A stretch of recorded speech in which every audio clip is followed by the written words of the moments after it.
আমরা দেখেন দুইজনে এক প্লেটই খাই ভাই, খাবার সব সময় একসাথে। এই যে সাকিবার আম্মু আর সাকিবার আম্মু খাইতেছে। আজকে সাকিবার আম্মুর শরীরটা খুবই অসুস্থ, কথা বলতে পারতেছি না ভাই। আমরা সবসময়, আমি আর সাকিবার আম্মু সবসময় খাই এই যে এই প্লেটেই খাই। দেখেন আমরা দুইজনে কত বড় একটা প্লেট লইছি, আমি আর সাকিবার আম্মু খামো। আর সাকিবা অলরেডি ঘুমিয়ে গেছে, কারণ সাকিবা ঘুম থেকে উঠলেই সাকিবাও খাইবো, কারণ আমরা আগে খেয়ে নিতেছি, কারণ সাকিবা উঠলে কিন্তু খাবার দেয় না, বুঝছেন? এই জন্য দুইজনে মিলে আগে খেয়ে নিতেছি, কারণ ঘুম থেকে উঠলে খুব বিরক্ত করে সাকিবা, এই জন্য আগে খেয়ে নিতেছি।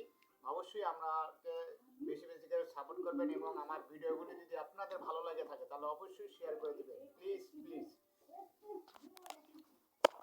এই যে সাকিবার আম্মু এখন একটা হাসি দিল। সারাদিন পর তো থাকি না ভাই, একটু বাইরে থাকি কাজে।